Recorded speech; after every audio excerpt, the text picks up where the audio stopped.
government at NFA, provincial NFA, mag-uusap sila. Ia-anonsyo sa radyo o may local radio station.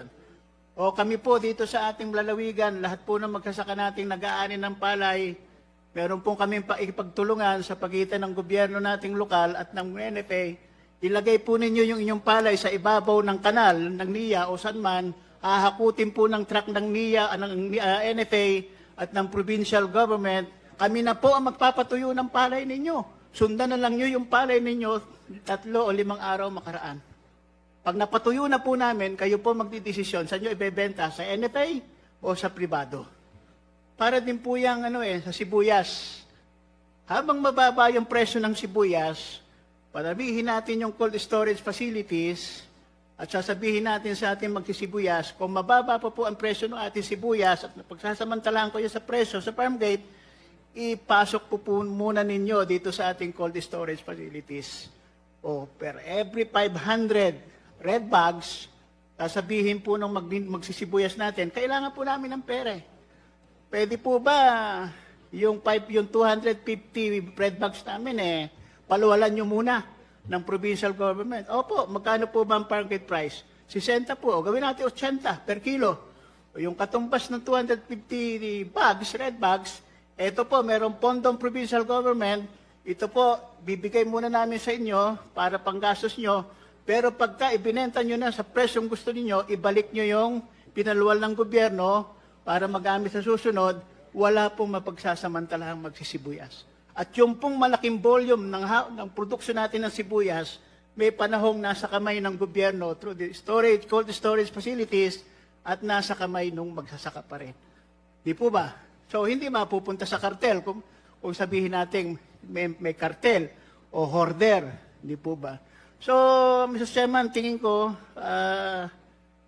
marami po tayong pwedeng talakayin at pag-usapan dito, pero nais ko pong bigyan ng pagkakataon yung gusto po magbigay ng kanilang mga magagandang panukala, lalo na po sa iba't ibang subsektor ng ating agrikultura. At nagpapasalamat po ako at nabigyan ng pagkakataon sa araw na ito para at sana po ay kung sa tiningin ninyo ay pwede pong mapasama sa inyong recommendation ng Joint Committee yung aking pong mga mungkahi, suhestyon at pagtingin ay pauna na po ang buong lubos na pasasalamat. Maraming salamat po, Mr. Chairman, at sa ating pong mga kapwa panauhin at resource person sa araw na ito. Isa pong malusog na araw sa bawat isa sa atin. Thank you, Chairman Mariano. Tulad po ng nabanggit nyo, alam po ng ating Pangulo kung gaano kahalaga ang agrikultura. Anong siya po ay unang nanalo, siya po ay tumayo bilang secretary dahil sa kahalagahan ng sektor na ito. At ngayon na nandito po si Secretary Laurel na talaga namang nakatutok sa mga pangako ng ating Pangulo. We're confident na bago tayo bumaba sa 19th and 20th Congress ay yung mga pangarap po ng ating Pangulo ay maisa sa katuparan. Mr. Chair, now that we've discussed and heard the issues and recommendations of our stakeholders and our fellow co-chairs and resource persons, may I move that we approve the committee report as amended. Mr. Chair, before approval, may I just like to formalize for consideration as part of the committee report that we should institutionalize, we should recommend that there should be an institutionalization of coordination between the Department of Agriculture and National Irrigation Administration in as far as identification of irrigation projects. The reason I have already explained. Thank you, Mr. Chair. Are there any objections? Hearing none. COMSEC, please include in our report. Can you continue your... Second, Mr. Chair. Are there any objection? Hearing none. So before we complete this thing, many people don't know that we import $38 billion of our food. but our gross domestic GVA of food is only 1.2 trillion. So that means we are importing double our food requirements. So I think it should stick to our mind. Fellow chairs, distinguished colleagues, honorable guests, let me begin with a story. In 2007, amid signs of a looming global food crisis, PGMA asked me, how do we deal with the rice situation? I answered quite half-jokingly, Ma'am, let's invade Vietnam and make their reserves our reserves. It got a laugh, but the logic was deadly serious. What I meant was, we needed a way to make Vietnam's rice research functionally accessible to us, not by force, but by foresight. And so we secured a government-to-government rice agreement with Vietnam that covered essentially more than 80% of our shortfall during the 2008 rice price crisis for 3 years.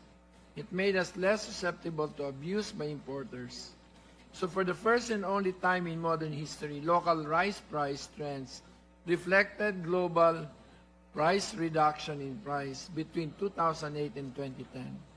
But food sovereignty, if it is to mean anything today, must go beyond the narrow concept of agriculture.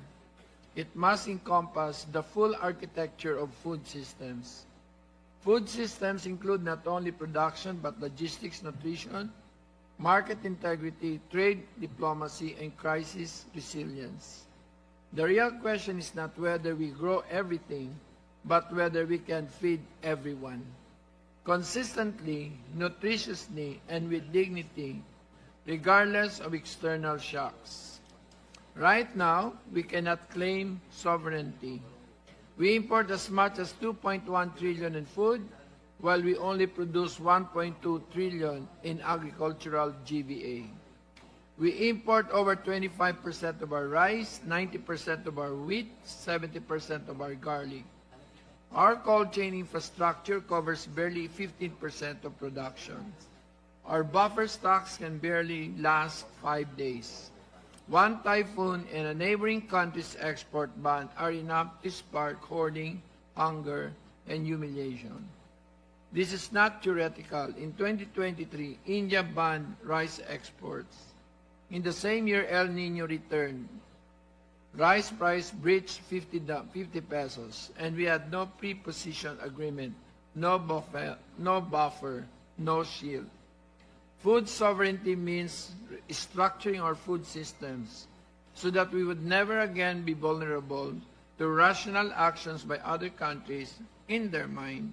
When Vietnam protects its supply, we suffer. When India tries to control domestic price, we bleed. That is not their fault, it is ours. So what does a sovereign food system look like? A strategic recognition that while we may always import some staples, we have a powerful future in many other commodities. We are a globally competitive coconut, banana, pineapple, tuna, seaweed, and increasingly in cacao and coffee. We have strong aquaculture potential, a rising dairy sector, and one of the world's most diverse agri-climatic zones. Food sovereignty must include investing in these strengths. A National Food Council with real command powers and a permanent analytics office that is internationally trained, politically insulated, and multidisciplinary that guides food policy. Laws that punish food hoarding and cartel behavior as economic sabotage. A buffer stock system that is triggered not by panic, but by intelligent and data-based forecast.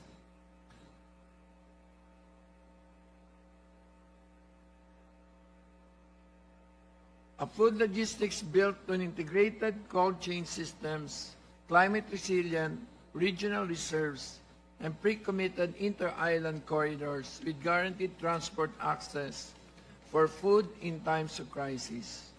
This means mapping the country's logistics arteries, identifying choke points, and designating key corridors as protected supply routes, supported